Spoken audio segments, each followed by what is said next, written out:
So now for those, for the clubs that are actually using Court Reserve to do a lot of their financials, there may be a time where you want to just post a monthly fee or post or assess for, you know, you maybe be doing a drive where you want to build some new courts and you need to say, everybody under all my members that are active, I want to go ahead and post a $25 fee to their account for the new building.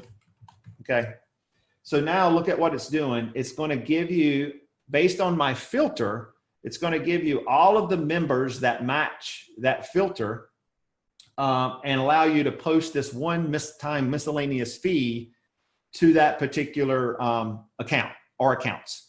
And so I can pick and choose. I can cherry pick which ones I want. So even though I'm selecting all of these, if there's one on here that I don't want to do, or if I only want to do one, then I can do that. But in this case, I'm going to do them all. This is also a good way to do late fees. So if after you run your batch, which we'll get to in a minute, and after 20 days or so, you run an H report, or you want to come in here and assign your late fees en masse, you can always use the balance filter to say, hey, if I have a balance greater than 0, then I'm going to put a late fee on all these accounts. So multiple different ways you can use this. But for now, I'm just going to go ahead and post this $25 fee to all of these members' accounts. So all I have to do is going to give me a confirmation, and I can say yes. And there it is. And then I can open this up and actually see any historical postings that I've done from the past 30 days. So if you get a question or somebody, you know, ask you, hey, why is this on my account? Or you need to know everybody that you just ran that fee for, you can easily come back here and see all of the history. And then if I click on this, any particular family, and go to the billing info under transactions, you're going to see that miscellaneous fee with that category listed right here, the date that you posted it. Okay. And you scroll down to your general settings. And at the very bottom, you're going to have the ability to say use batch billing. And what you can do is turn that on. And that's going to actually turn on some options that will allow you to create invoices, statements, and collect those statements. Okay. Now, obviously, you're not going to be able to do this if you're not integrated with one of our 2 payment providers. So if you come on the screen in this box, you see this label and you can't check it, that's because we don't allow batch billing unless you're processing payments through Court Reserve. Okay, just an important note and reminder there. All right. The other thing that you want to do is that you have to give this permission to run batches even to administrators. Okay. So Tim here, if I select edit here and I go down, you have to check this box that says access to batch billing. That's what's going to actually allow you under transactions to have access to the batch billing function. Okay. But before we want to actually create and generate statements and collect those statements, you want to set up your invoices. You basically how your invoices are going to look. What type of information are you going to put on there in order for people what they see when they get the invoice. So underneath, let me show you that again. I went a little quick there. If underneath at the very bottom, underneath billing settings, there's an option called invoice settings. So you want to click that. Here is where you're going to set your name, your address, city, state, zip, a billing contact, even a memo field, your next invoice number. So if you guys are already sending out statements either through QuickBooks or some other receivable software, and you already have a set of invoices you've gone through and you want to continue that sequential order, then you can come in and just set your next invoice number so that those invoices can continue where you've left off. This is your payment terms or your due days. This is basically going to default. Now you can always change this. You'll see this when I create the batch. This is just the default. You can always push this forward to match whatever day of the month it is to make sure that when those due dates need to be due, it can match what you need. Okay.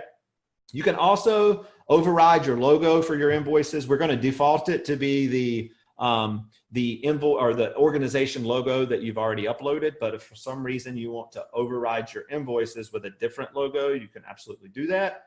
And then 2 other options is, one is, do you want to allow members to pay invoices online? So for those invoices that are on accounts and individuals that do not have a card on file, which would automatically be processed when we run a batch, they're going to get an invoice, and you need to decide if you want to handle walk-in payments, or if you want to go ahead only, or if you want to allow them to pay online. And I'll show you what that looks like in a minute, because I'm actually going to choose this option and leave it checked. The other one is a safeguard, and this is really so if members start accumulating, you think about this, if members start accumulating fees or start paying transactions one-off, it violates the invoice, right? So if you allow members to come in and pay for one single private lesson that may also be a line item on their statement, then your invoice is then overcharging them for what they owe. So basically what we're doing here is allowing you, and most of the time this would never be unchecked, is to prevent that from occurring. So what happens is if you check this and there's a pending invoice, members can still pay, but they can't cherry pick what they pay. They have to pay the entire invoice, okay? And if they need to make a partial payment or something like that, then they have to come into the office and work that out with you, because you're the only one that they cannot log in and pay a partial payment of their invoice, okay? It's a key feature there, or a key note there. All right, so let's go ahead and create a batch. So under transactions, if I, underneath at the bottom here, I have a new option called batch billing, and I'm going to click that. So obviously I've already created and processed one, and that's why it's highlighted here. I'm just going to go ahead and click the green button here that says create batch billing. Okay.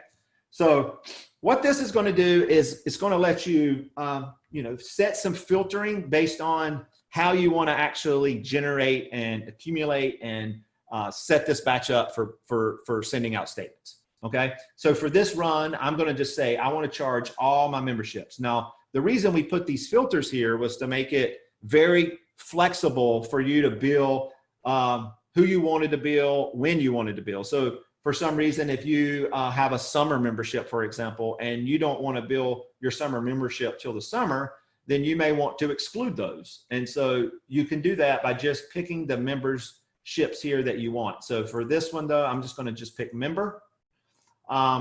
And this allows you to say, do I want to just generate statements and collect payments for people that have card on file or no card on file? It's just, again, just an option. Most 95% of the time, you're going to leave all of these the way they are, beside the top two the way they are. You're going to collect for all memberships, and you're going to collect for all cards on file. Because the important thing to note here is it's only going to pull in the people. It's going to pull in everybody, but you can always, it's by default only going to pull in people with balances. So most clubs, non-members are paying up front. So non-member, you're not billing non-members. And all your members, with only the members that are carrying a balance, would show up here. Okay. Now, a couple things to note here. Transactions through is very important, right? So if I'm in the month of May and I want to run my batch for everything that was purchased in April, then I'm going to set this to be April 30th. So this is going to get all my transactions through April 30th. Well, since I've already ran my batch for April, I got 0 accounts. So now I'm going to have to push this to May 30th, or May 31st, I should say. So basically what this is saying is any fee that was assessed in the month of May, I want to include it as part of the amount to process. Okay. Next is a really good feature that we got from a client using and beta testing a big club here in North Carolina. They were like, Tim, this is great, but what if a member comes in and they sign up for a lesson on May 25th, but the lesson's not till June 5th? We don't want to charge them until their June invoice. So they came up with this great idea that we implemented to allow you now to say only charge the charges where the actual reservation date and time, or the clinic or program date and time, is also in this particular month. So now any reservations, even if the fee was collected or the fee was assessed in May, if that reservation time is in June or even more in the future, we will disregard that. So that's why there's 2 columns here. There's a balance, and then there's amount to process. These could very well be different, because you could very well have a balance of 250, but only processing 175, because you may have some stuff in June that we don't want to charge for. Okay. So do not be alarmed if you see these 2 numbers different. Okay, that is perfectly common. Okay, and so really you want to, you really don't want to mess with this one. This is for if you did want to just people that had $1 or $2 and you wanted to exclude any of the very small and just roll them over. You absolutely could just say, hey, exclude anybody that had a balance less than $10. And that would just basically not allow, and that way you can save your credit card fee on such a low amount. So it's just a safeguard to protect against people with small balances. And finally, this one is, let's say that you have a bunch of accounts with zero balances, but you still want to send them a statement telling them that they have a zero balance for whatever reason. We still give you that option, but best practice is not to do that. So I'm going to leave that unchecked. And this is the payment terms. So basically the payment terms, usually when somebody comes in here, it's more of a, I'm going to generate my statements one day and then I'm going to collect maybe on a future day. Okay. This invoice due days is basically from when I send this statement out, it's the day the statement goes out plus these days is the due date. Okay. So if I was sending this out on May 1st and I wanted it to be due on May 31st, and then I would set that to 30. Okay.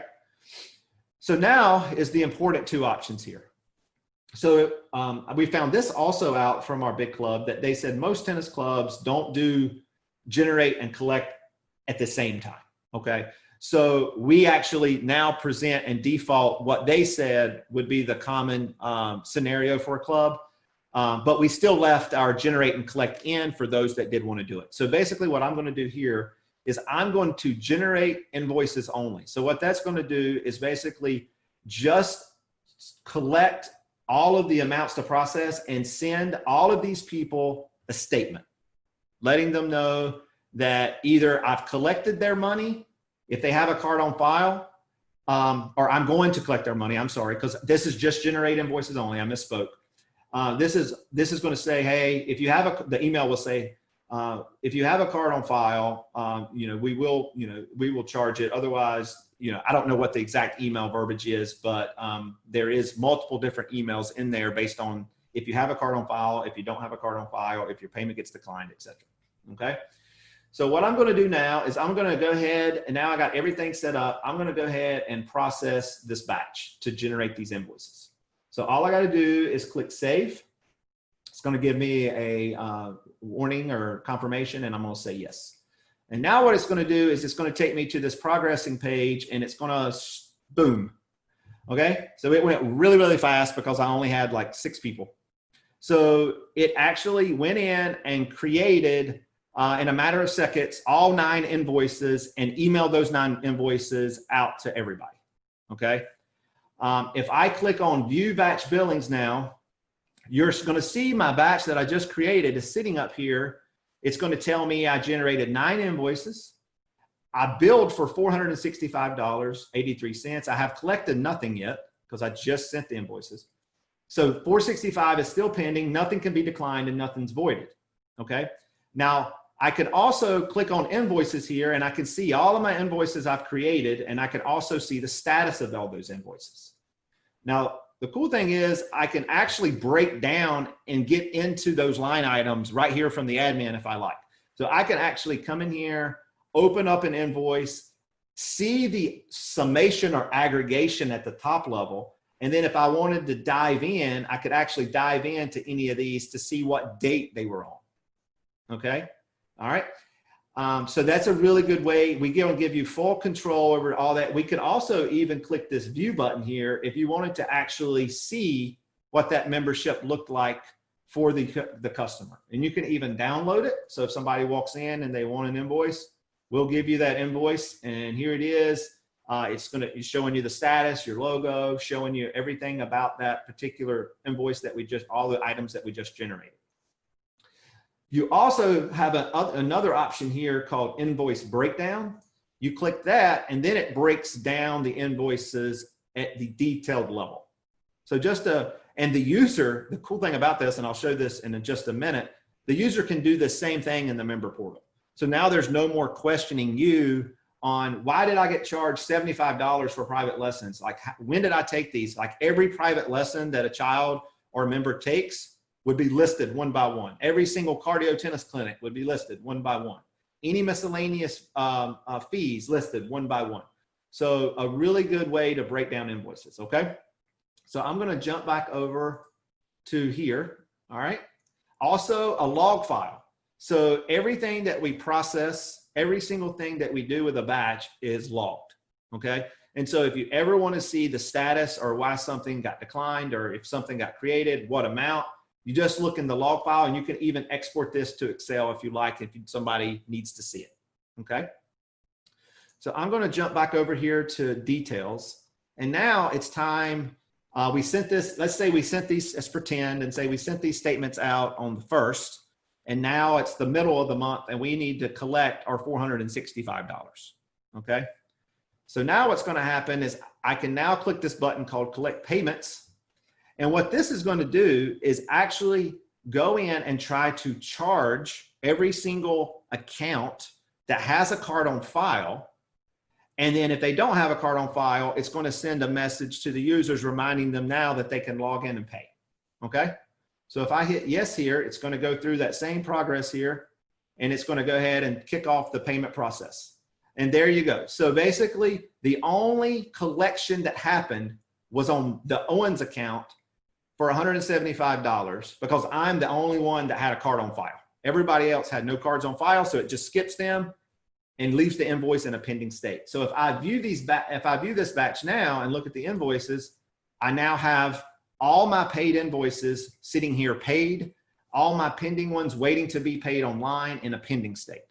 Now there's also a couple other statuses that you can look at. There's payment decline. So if they would have been any payment declines, you would have been able to see it. If they was invoice only is if I want to choose that option to just send the invoice, but they don't have a balance, I can see all of those. And then any invoices that I void or that are voided would show up as voided.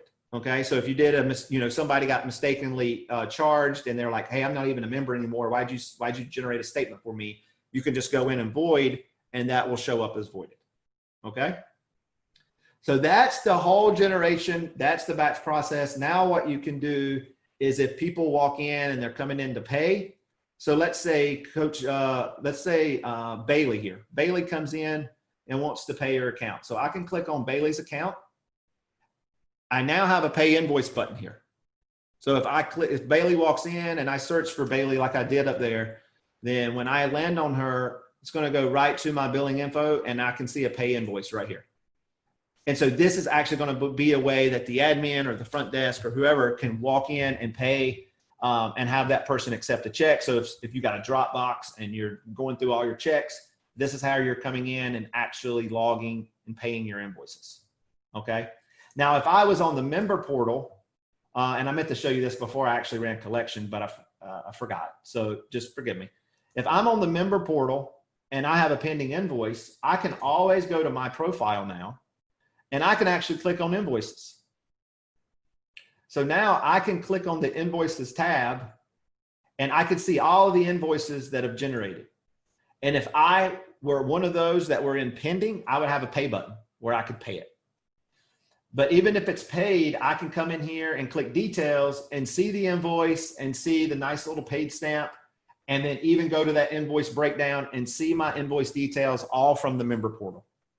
And we are releasing this exact same option on the mobile app in the next couple days. So yes, you heard me right. They would actually be able to come right in here on their mobile app and look at their invoices on the phone, just like this. So super amazing functionality. Obviously, there's, a lot of power behind this. Another reason that we thought this was important was we really want to be a one-stop shop. We really want, two of the main things that we were hearing was, hey, we need to be able to do batch billing. We need to be able to not automatically just charge our memberships, but be able to charge for everything.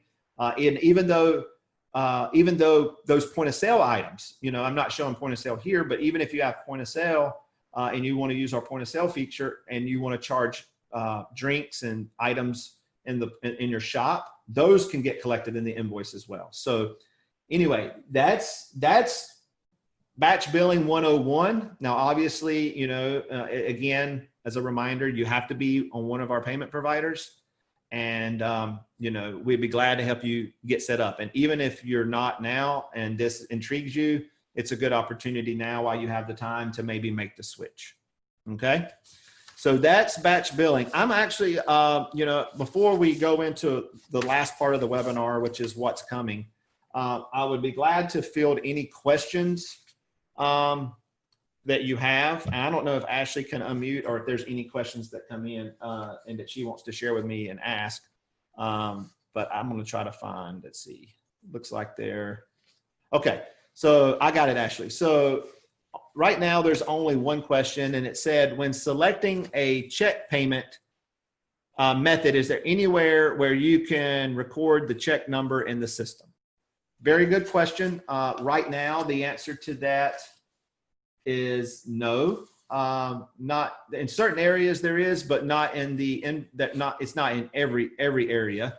But that's an easy fix, and that's something that we can write down and take note of, and absolutely make sure that we can put in a future release. Okay. Any other questions before we move on to the last part, which is just some coming soon features? Awesome. All right. You guys are pretty quiet for a pretty good attendee turnout here. All right. So I'm going to end with this.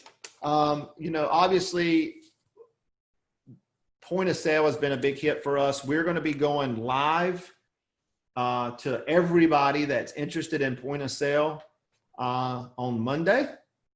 So all of those that are, you know, wanting to get inventory and track your inventory and get people to pay, and, you know, I can show you. Why don't I just show you a quick peek for those that may not have seen it yet.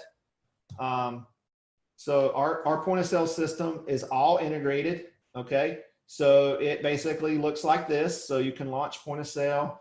It tracks item quantity. It tracks item variation. So you can actually sell apparel and even track sizes. So I can come in here and buy a small shirt and add that to the cart. I can check out. The great thing is I can search for a member. I can click that member. I can charge this amount to their account. I can take credit card. I can take cash. I can even split payment. So if I only want to do $12 with cash, then I can process $12 in cash, and the system's going to be smart enough to know that I have $12 remaining. Do I want to add a split? There's tons of reporting now in point of sale. So not only do you get the point of sale system, you're going to get a detailed sales journal so that you can see every single item and track every single user, all your taxes. You're also going to get an item sales report to track which items are selling and which profit, which items are generating the most profit in a given time frame.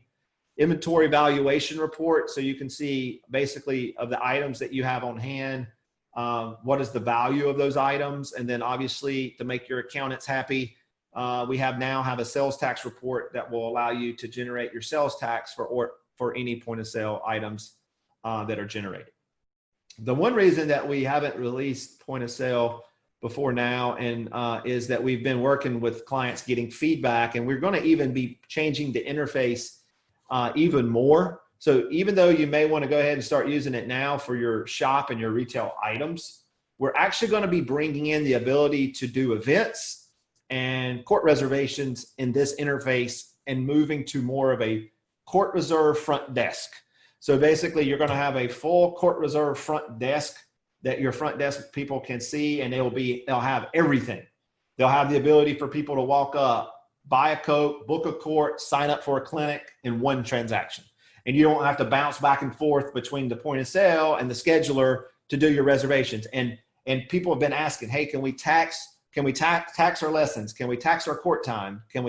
Yes. Can we tax our clinics? Yes. You'll be able to do all of that when we finish out the second phase of point of sale. But if you like this first phase here, and this is something that you could utilize, then absolutely go ahead and jump on board and let us know, and we can turn this on for you. Okay. So I think I had a question come in. I'll grab it now.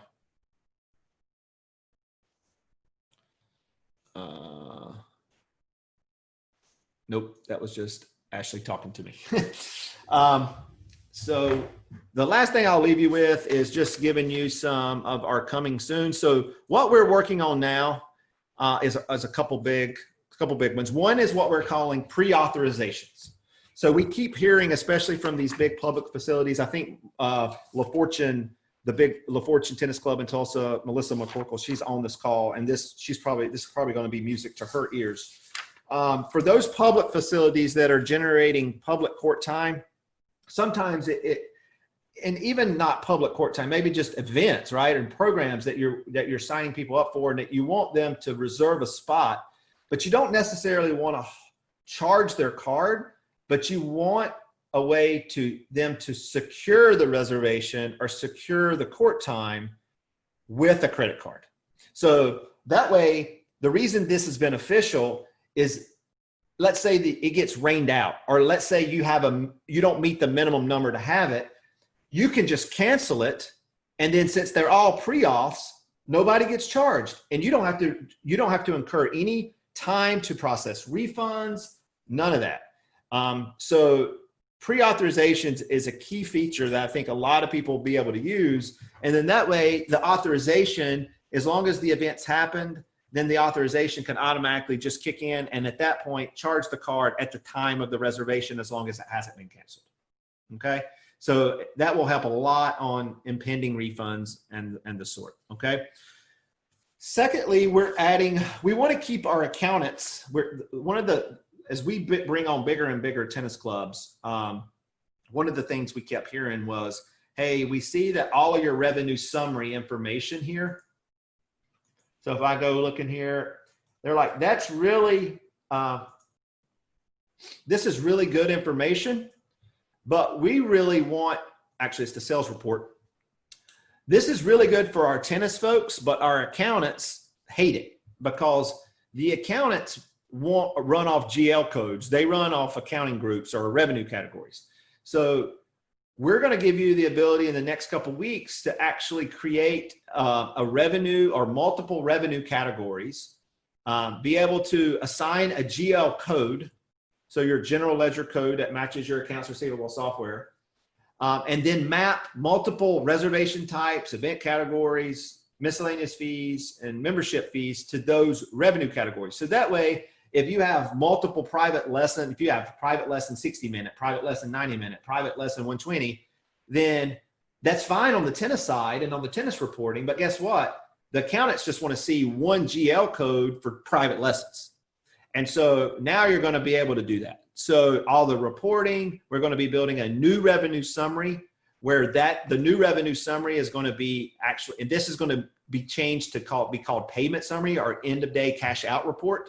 And we're going to be able to run this across multiple users as well. And you're also going to be able to see the breakdown of credit cards by Visa, MasterCard, American Express, Discover. And it's going to be a true cash out report. And let's say you had 4 people that had TILs, you'll be able to see the cash out report for every single person. So when they bring in their shifts over, you'll be able to know exactly how much cash, how much credit cards that they had in their drawer at any given time. Okay.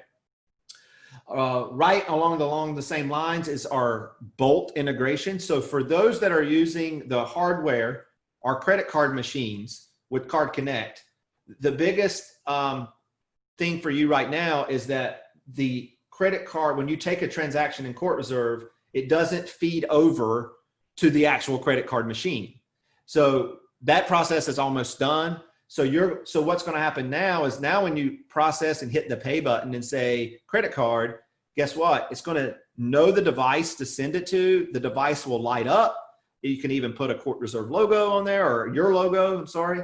It will show the line items of what they're paying for, and they can approve. They can use Apple Pay. They can hover their phone. They can use Google Pay. They can enter a chip. They can swipe, completely contactless for your card present transactions. Okay. So that Bolt integration is very close. So if that is of interest to you, please get in touch with us so that we can get you in touch with Card Connect, so you can actually start purchasing those devices, because that should be available within the next 2 weeks. So for those that have credit cards or needing credit cards at their front desk, please get in touch with us so we can get those devices ordered for you. Okay. And then finally, QuickBooks integration. If I've heard it one time, I've heard it 1,000, and I know how important it is to you guys. And so we are working towards releasing our QuickBooks Online integration. Our hope is to try to get it out by, sometime early to mid-June. We do think that with our revenue category report and some of our new payment summary and revenue summary reports, we can get you the information to make it easy to hand key information into QuickBooks. But we know a lot of you guys want to be able to have a sync your transactions over to create those journal entries. And we realize that. For you QuickBooks desktop users, it's still going to be a little ways off, unfortunately. That's going to be a process. After reviewing it, it's just going to be a little more involved, and we were not going to be able to release that at the same time. Okay. And then finally, our find a player or find a match feature. So especially with COVID-19, we know it's important for you to be able to have something in place to make it easy to get people on the court, especially since singles only is being, it's been restricted to singles only in a multitude of places. And so we want to make it easy for people to be able to find matches. So we got a cool little neat feature coming where people are going to be able to basically real quickly post a match request up there and a range of ratings they want to play with, whether they want to play singles or doubles. And it's going to be nice and fun and a really good way to get people together. Okay. So be on the lookout for that sometime this summer. Okay. So with that, I'm going to end before my wife gets on and tells me I'm rambling. So I'm going to stop there and make sure that I give you 5 or so minutes to, ask any questions before I sign off. So I have a question here from Linda out at Pickleball Zone. When do you expect the pre-authorizations to be live? I would not be surprised if that was out by the second week of June or before. It's probably not going to be something that we push out more than a month from now. It's in our top 3, maybe our top 1. It's debatable, but that's something, Linda, that you should be able, by the time that you guys are all really cranking again, that should be available and be, available for you to use. You will need, right now, we still have to look at how that work looks like with Stripe. So for those that are really interested in pre-auths, you need to be using, the Card Connect payment provider, because that's what we're developing against right now for pre-authorizations. Okay. Anything else before I let you guys go? I did record this video, this webinar. We're going to be putting it up online. And so if you got other people that would be interested in seeing it, Ashley will probably be sending this out or compiling it and putting it up on our YouTube channel very shortly. So I will get that to you guys, email out as soon as it's up. But you can always just please check out our YouTube channel. Please subscribe. We put good content. Make sure you go out to our social media channels, Facebook, Twitter, subscribe there, share. I mean, Court Reserve, guys, is really growing right now, and it's all because of you and your avocation and word of mouth. So continue to spread